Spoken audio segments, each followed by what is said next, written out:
Stress, depression সব ওষুধ তৈরি করতে পারে। Pressure, sugar, asthma, arthritis, everything.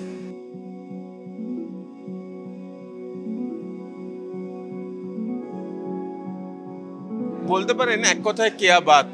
কারণ হাতে পায়ে বাত হয়েছে, হাঁটু বদলাবার কথা ভাবছেন, হাত তো বদলানো যায় না, তাহলে উপায় না। এই সবের উপায়ের খুঁজে পাওয়ার জন্যই এইখানে ডাক্তারবাবুদের সম্মেলন। রয়েছেন সরকারি বেসরকারি হাসপাতালের সমস্ত ডাক্তারবাবুরা, চিকিৎসকরা। সারা দেশের মধ্যে জাতীয় কনভেনশন হচ্ছে ওটা নিয়েই। চলুন উপায় কি সেটা জেনে নিই। মানসিক চাপ, স্ট্রেস থেকে বাতের ব্যথা? হ্যাঁ, হতে পারে। হাঁটু ব্যথা হলেই হাঁটু বদলে ফেলতে হবে? বয়স হলে এই ব্যথা যন্ত্রণা বাত শরীরে বাসা বাঁধবে? এরকম সমস্ত বস্তা পচা ধারণাকে সমূলে উপড়ে ফেলতে হবে। তাই সরকারি বেসরকারি হাসপাতালের 500 জন ডাক্তার চিকিৎসক একসঙ্গে হয়ে সেই নিয়েই চর্চা করছেন। Society for osteoarthritis, Indian rheumatology association, SSKM হাসপাতালের rheumatology department, institute of neuroscience সকলের যৌথ সহযোগিতায় অনুষ্ঠিত হল চিকিৎসকদের জাতীয় সম্মেলন। উপস্থিত ছিলেন ডক্টর পরাশর ঘোষ, ডক্টর পঙ্কজ মণ্ডল, ডক্টর কিরণ শেখের মতো বিশেষজ্ঞ চিকিৎসকরা। আমাদের আজকের এই সম্মেলনে, যেটি একটি জাতীয় সম্মেলন অস্টিও আর্থ্রাইটিস বলে, যেটি সবথেকে বলা হয় most common form of Baat, যেটা সাধারণত 50 বয়স্ক মানুষদের এটা বেশি দেখা যায়। এমন নয় যে তার কমে দেখা যেতে পারে না, অবশ্যই দেখা যেতে পারে। সেগুলো নির্ভর করে বেশ কিছু ফ্যাক্টরের ওপর বা কারণের ওপর। তবে সাধারণত আমরা এই ধরনের অস্টিও আর্থ্রাইটিস বাতটিকে একটু বেশি বয়সের বাত ধরেই করি। প্রচলিত একটি ধারণা আছে যে এটি হলেই বোধহয় হাঁটু প্রতিস্থাপন ছাড়া আর কোনো উপায় নেই। হ্যাঁ, বাট আমরা এই সম্মেলনের মাধ্যমে যেটা তুলে ধরতে চাই, আরও এই রোগটাকে আরও গভীরভাবে বোঝা। এবং হাঁটু প্রতিস্থাপন তো অবশ্যই একটি ফর্ম অফ ট্রিটমেন্ট বা চিকিৎসা, কিন্তু এছাড়াও এমন প্রচুর রিসার্চ, বৈজ্ঞানিক রিসার্চ হচ্ছে, আলোচনা হচ্ছে, যেখানে দেখা যাচ্ছে অনেক ওষুধও এই হাঁটু প্রতিস্থাপনটাকে ঠেকিয়ে রাখতে পারছে বেশ কিছু বছর ধরে, এবং বেশ কিছু ক্ষেত্রে কিছু যথেষ্ট উন্নতিও ঘটাতে পারছে এই ধরনের বাতে।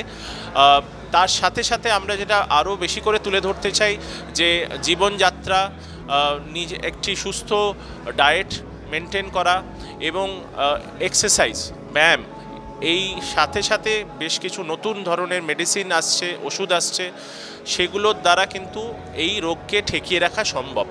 অস্টিও আর্থ্রাইটিসকে তো ট্র্যাডিশনালি মনে করা হয় যে এটা হচ্ছে কি একটা বয়সজনিত বাত। এটা বয়সজনিত বাত, কিন্তু আজকাল অনেক কিছু থেরাপি আসছে, যেমন অ্যান্টি এজিং থেরাপি আসছে, কাটলেজ ইঞ্জিনিয়ারিং আসছে, কাটলেজকে রিপ্রোগ্রামিং করে তার যে কাটলেজ ক্ষয়ে যায় বয়সের সঙ্গে সঙ্গে সেটাকে ঠিক করা যায়। মানে কাটলেজের বয়স আর বাড়ে না। এবং স্টেম সেল কালচার করে সেখান থেকে কাটলেজ তৈরি করা হচ্ছে। অনেক সময় জয়েন্টের মধ্যে স্টেম সেল ইঞ্জেকশন দেওয়া হয়, যাতে কাটলেজ যাতে রিজেনারেট করে। তো এই যে কাটলেজ রিজেনারেশন, অ্যান্টি এজিং, এই যে নতুন কনসেপ্টগুলো আসছে, এগুলো ইমার্জিং থেরাপি। আগামী হয়তো 10-15 বছরের মধ্যে এগুলো চলে আসবে। তখন একটা সময় আসবে যখন অনেক ক্ষেত্রেই হাঁটু আর পাল্টাতে হবে না। এটা অস্টিও আর্থ্রাইটিস একটা বয়সের সমস্যা অবশ্যই, কিন্তু কম বয়স থেকেই স্টার্ট হয়। 40-এর পর থেকে অনেকেরই হাঁটুর প্রবলেম শুরু হয়ে যায়। তার একটা জেনেটিক কম্পোনেন্টও আছে, ওজন বেশি হলে বেশি হওয়ার সম্ভাবনা থাকে, কিন্তু জেনেটিক্যালি কেউ তো প্রিডিসপোজ হয় যে কম বয়সেই হাঁটুর প্রবলেম স্টার্ট হয়। কিন্তু ওভারঅল এটা একটা বয়সজনিত রোগ। আগে মনে করা হতো হাঁটু একসময় নষ্ট হবে, হাঁটু পাল্টাতে হবে, একটা ব্যাপার ছিল। এখন দেখা যাচ্ছে হাঁটু না পাল্টেও সেটা সমাধান করা যেতে পারে। কেউই হাঁটু পাল্টাতে চায় না বাধ্য না হলে। घर में अभी कोई कहेगा घुटने में दर्द, ठीक है, हो रहा होगा, तो इस चीज़ को हमें निगलेक्ट ना करते हुए अगर सही समाधान उसी समय हम प्रिकॉशंस लें या डॉक्टर को दिखा के उसका आगे का डिस्कशन करें और कुछ जो ट्रीटमेंट प्रोवाइड किया गया वो लें, तो आई थिंक आगे जो स्टेज है रिप्लेसमेंट की वो हम रोक पाएंगे। এখনো ব্যথা হলে, বাত হলে 90%-এর বেশি রোগী যান নিউরোলজিস্টের কাছে, অর্থোপেডিশিয়ানের কাছে। অর্থোপেডিক্স যারা ডাক্তারবাবু, তারা বেসিক্যালি সার্জেন, তারা অপারেশন করেন।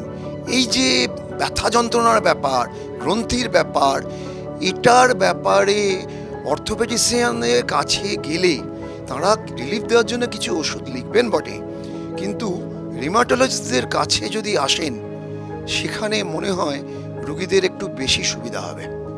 3টি হসপিটালে ডিপার্টমেন্ট অফ রিমাটোলজি এই মুহূর্তে চলছে পশ্চিমবঙ্গে। কেন্দ্রীয় সরকারি হচ্ছে এইমস কল্যাণী, রাজ্য সরকারি হচ্ছে এসএসকেএম হসপিটাল, আর প্রাইভেটে হচ্ছে institute of neuro sciences Kolkata. আগে থেকে যত্ন না নিলে কম বয়সেও আর্থারাইটিসের ব্যথা হতে পারে, আবার ঠিক সময়ে ব্যবস্থা নিলে 80 বছরেও দিব্যি হেঁটে চলে সুস্থ স্বাভাবিকভাবে থাকা যেতে পারে। না, হাঁটু বদলাতে হবে না, বলছেন চিকিৎসকরাই।